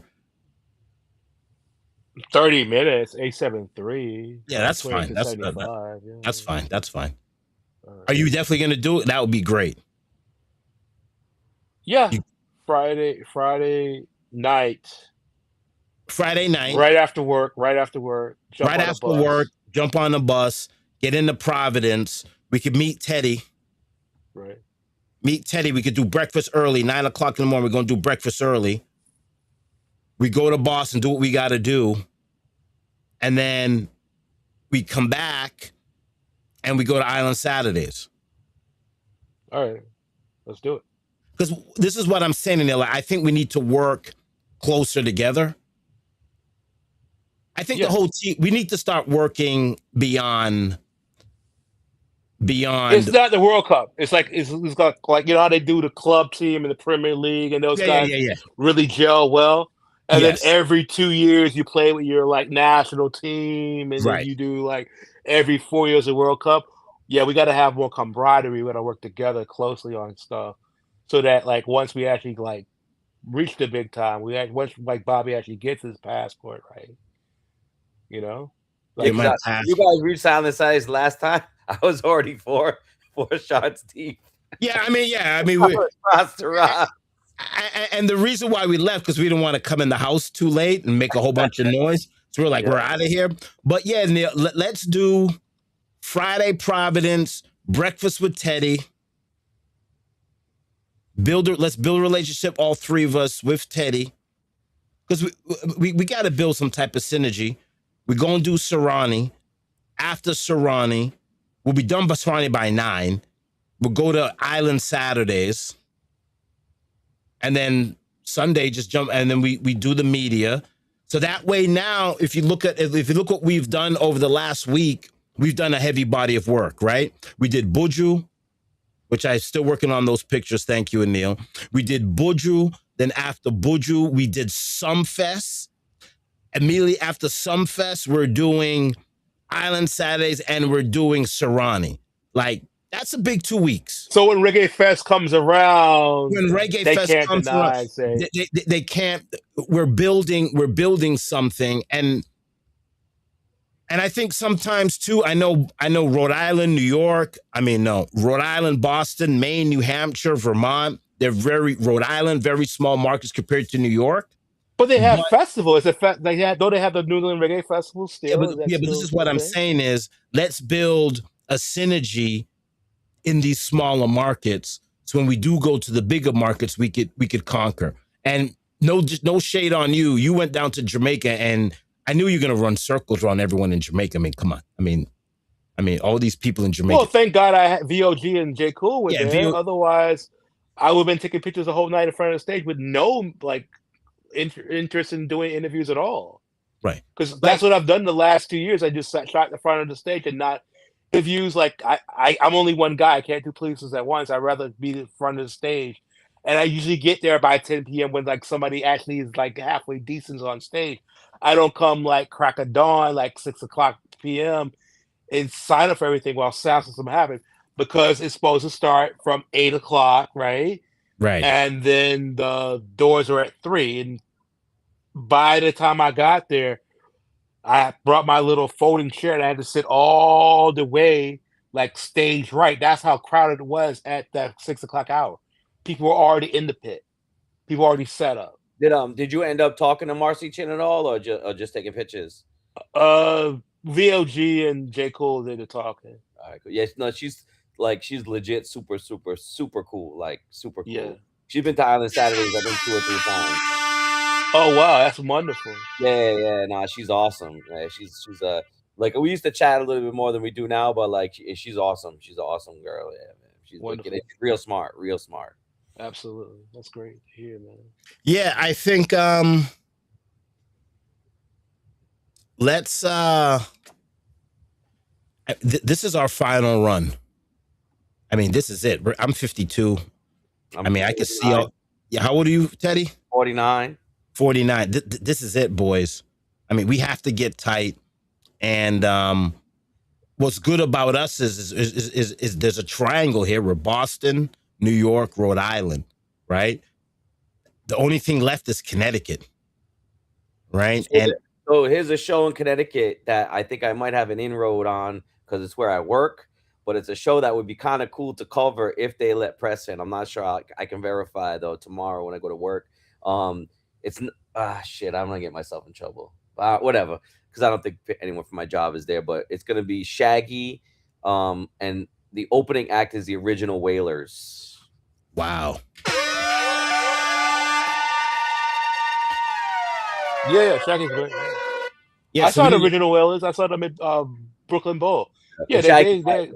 I brought Shaggy twice, so Shaggy's one of the most down to earth, coolest, wickedest artists. And Shaggy actually was like, I want to come to Island. We were doing Island Saturdays at this tiny little spot at the time. It fit 150 people. And he's like, wow. Bro, what's going on now? And I'm like, we got this tiny spot. I'm like, I don't think, no, we're coming. What's the address? And there's Shaggy and Rayvon hanging out on Island Saturdays. It was crazy. Oh, wow. Yeah, the police came in. The police were like, yo, it's going too late. They wanted to shut us down. And the owner's like, yo, bro, that's Shaggy. And the cop was like, oh, shit, that's Shaggy. And he let him finish his thing. Yeah.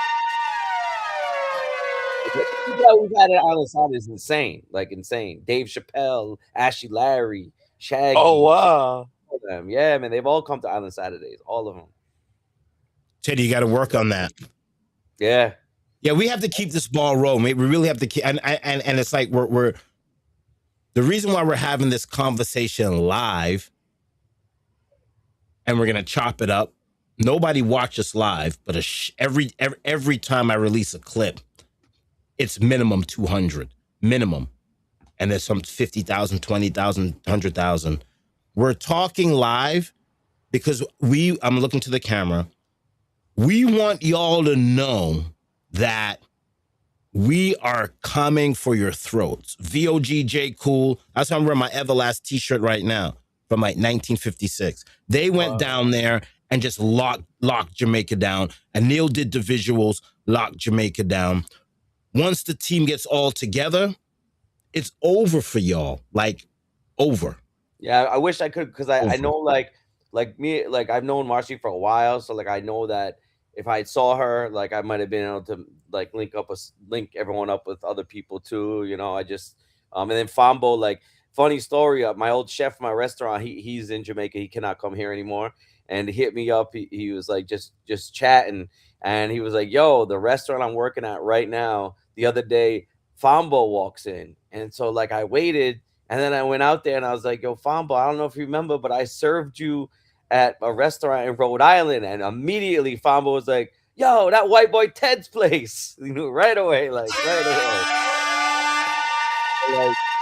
combined all three of us with the links and stuff we've done, I think we could definitely, you know, make shit happen. You know what I mean? Yeah, I think it's time. I think it's time. I've been ultra tight.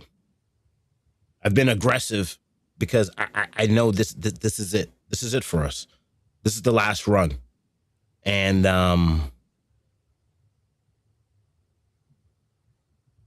dancehall is Everlast. Check out my story, because I just did my first 4 rounds in like a year because my neck's been messed up. So I did a full 4 rounds tonight on the bag. Oh, that's great. Oh, just on the bag? Yeah, it's in my story. Yeah. Man, I gotta get back on the bag. Yeah, and I got my kid going once a week. He's getting trained by a former United States Olympian heavyweight, Jason Estrada. Trains him once a week. Oh, how much is that? I can't quote it because Jason hooks me up, because I do all the cuts for all his fighters. I'm his cut man for all his guys because he has a gym. But yeah, no, me and him go way back. So Jason was actually security for a while at Island Saturdays, and I remember him being there and being like, "Bro." He's like, "Nobody in here knows that you could knock every single person in this place out." So about it, anyone out there that has kids, teach them to box. And the reason is because the fact that I know that I could knock everybody else out is why I don't ever fight. Because in my head, if someone's coming at me in my head, I'm just like, well, I know I could knock you out anyway. So there's not even a reason to bother doing it. You know what I mean? Like it definitely helps. So yeah, like I did some fighting, and it helps with before I did fighting, I got into a lot of fights. After I fought, before I learned how to fight, I was in fights all the time. After I learned how to fight, I was only in 2 street fights. Because I know I could rip a dude's head off. But and the last time and listen to this story when we talk about fighting. I'm minding my goddamn business. A guy walks across the street and sprays water all over me. We get into a fight. I sidestep him, threw it off his shoulder, blind spot. He goes down. After the fight, everybody's yelling at me. You know better. You're a fighter. You hit this guy. You knocked him out. It's your fault. But he attacked me. But he attacked me first. So, I mean, I'm just defending myself, but people look at you weird. If you could knock dudes out and you knock a dude out, they're like, that was some sucker shit. I was some sucker shit. The guy punched me in the face first. But you're right. I teach and I was explaining to Jules, I was more like, a true violent man doesn't fight. Like a man that's confident in himself and is violent won't fight and is always looking for a way to get out of a fight. Yep. people that want to peacock it, them boops. See you later. Mm-hmm. Yeah, I would like to get back on the bags, do some training. I mean, the last time I threw a punch was 26 years ago, and friggin' it's been 26 years since I've hit a mitt. Oh. But it's good. You're right. I think, and that's what was great about Jamaica, right? I think every single man, I think the problem with men, and we could talk about the breakdown of family and all that other shit. The problem with boys is boys are not forced to confront other boys in a controlled environment, right? Like, your son has to box. And karate's cool, but karate and taekwondo is not fighting. I'm going to go outside tonight and a guy's going to watch stream. He's going to kick my head off, right? But boxing and even MMA, and a lot of my MMA guys are probably going to see me knock me out too. There's a lot of people that's going to beat me up after this stream, Teddy. MMA guys, I don't consider them fighters, right? They could do this, they could do that. They can use different weapons to take you out. A boxer just uses fists, and it's a lot more than fists. It's setting up angles, and you're right, Teddy. And think about this: you're in a street fight, right? Right. And it's you on to maybe 2, maybe 3 people. Okay, are you gonna get a guy on the ground and roll around with him on the ground? No, because one of the other dudes gonna break a bottle over your freaking head. You know what I mean? Right.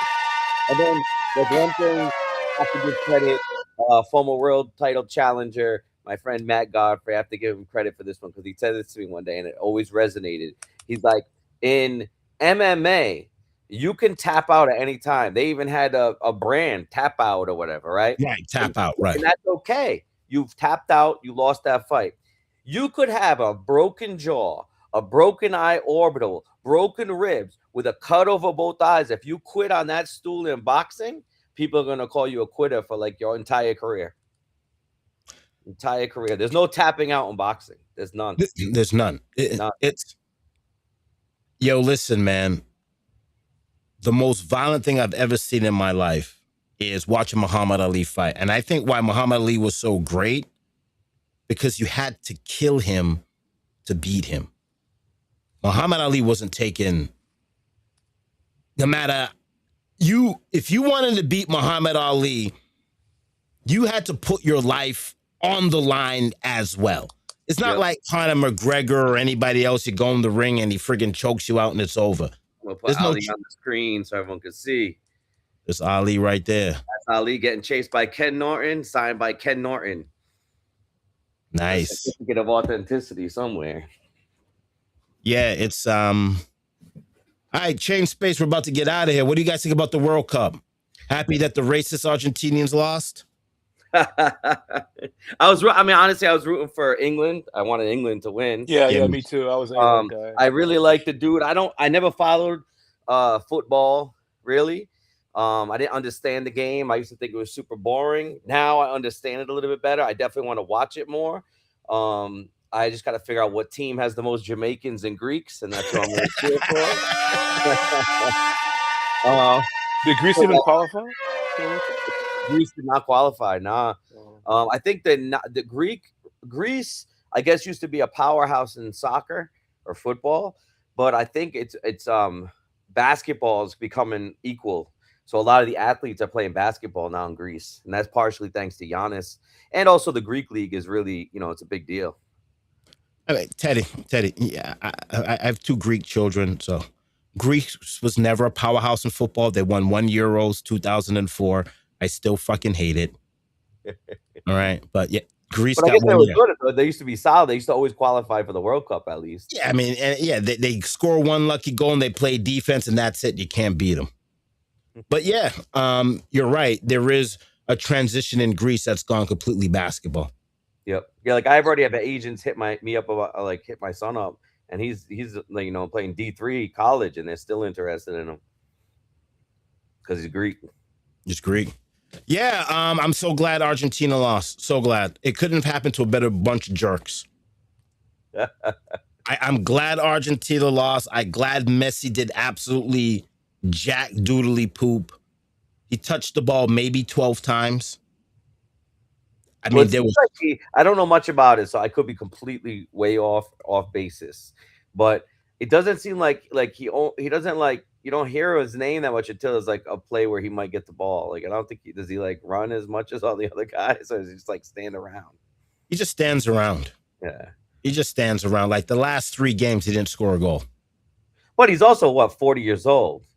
Yeah, but I mean, hey, if you're still in the ring, you got to. But he was second. He was second to Mbappe in goals scored for the whole entire tournament. Wow. Yeah, he's second. Yeah, he scored 8, and Mbappe scored 10. But Mbappe choked in that last game. Yeah, but Mbappe is the big guy now. Like, no more Messi. We never have to hear that name again. Like, out of everyone, I think England will come back next. I like Jude. I like Jude. The Jamaican. Oh, yeah, I like England. Harry Kane. Don't forget. Bobby got to see my Raheem Sterling Clarks when I had those on that day too. Yeah. All right. It's 10 o'clock.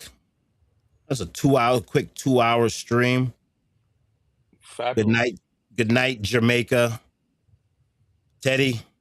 Oh, what happened to Alan Saturdays? Man, listen, man. I had some gin, some Empress gin. That was it. Dude, I woke up in my clothes on the couch. I'm like, shit, Island Saturdays. Next weekend. That it was wicked because it was a dancer party. So we had a lot of dancers. The only my friend Gully Chris couldn't make it. He's from like 2 hours away, and it was the weather was not very nice. Oh, Gully Chris didn't make it, thank God. So no disrespect to the other dancers, but I'm glad that I didn't miss Gully Chris. Yeah, and Anil, if you get a chance, check him out on social media. He's huge on social media. He's hilarious. He's actually a Greek dude, just like me. He is a hardcore on the dancer scene. More so back in the day, but all the New York dancers know him. Everyone knows him. Like he's a wicked dancer, like real wicked. Call him Gully Chris, and he's real good. But he came with Island Saturdays a couple of years ago, and everyone went crazy. They went nuts for him. So he'll be back again. It's just he's he's further away, so it's not as easy to just like jump in the car and come. Right. But we had we had dancers that weren't even on the flyer that were just like, oh my God, there's a dancer party. They all rolled out, so the whole dance floor was full. It was a cool vibe. It was a very cool vibe for sure. That's awesome. All right, Teddy, Anil, you're committed. Need your Friday night. I'm in. Yeah, okay. Boss, New York to Providence. Bus gets there at 10:45. Bravo. And we'll do the Serrani thing together, and then we'll do the so basically I'll send you the itinerary. What we're doing. I mean, Teddy, if you're around, I mean, what the fuck? Yeah, I mean, I just have to probably leave because I'm the one that has the equipment. So I probably Island Saturdays. Okay, so you gotta do your thing. You gotta do. That's all mine. Yep. I forgot that Island Saturdays like your day job, right? I'm like, yo, let's go to the beach. You're like, yo, I gotta work. Yeah. Right. I got it's 80 degrees. It's too cold to go to the beach. It's got to be plus 90 to go in the water. If you're going to go to the beach, you're not going to go into water. Yeah. Because it's like, what, 10-degree difference? That was just a figure of speech, Neil. I wasn't actually going to the beach. I mean, I'd like to go. I went to the beach twice. I mean, that was one thing I really did enjoy. What did you see rejuvenated. Rhode Island, just let me know because that's my link. What happened? If you want to go to the beach in Rhode Island, just let me know because that's what my family surf shop is right up the street. It's too cold this weekend. Maybe later in August when it's plus 90. 80 plus on Saturday. It's sunny. Yeah, 80 plus. Meaning the cold water is what, like 60? Well, I'll get you all wetsuits if you really want to go in the water. Nah, I'm not. You got surfing lessons? If you want to do surfing lessons, I can get you surfing lessons. No problem. No cost. I got you. I would have learned from Russians. They have Russian surf lessons in India. You go to Goa, they have Russian surf lessons. Yeah, it's interesting. I don't know. Yeah, I just finally learned how to swim later in life. Yeah, I don't even know how to swim. you gotta do I better. can't swim. Your wife's You Jamaican. believe You it? gotta The learn only how to white swim. guy, the only white guy on the show can't swim with two black guys that can swim. There goes that fucking myth. Exactly. There goes that myth that black people can't swim. Exactly. I could like doggy paddle in a pool. That's about it. in the that's- shallow end. In the shallow. Yeah. It doesn't count. I'm ending this for you guys. Embarrass yourself anymore. Friday, guys. Love you. Love you guys.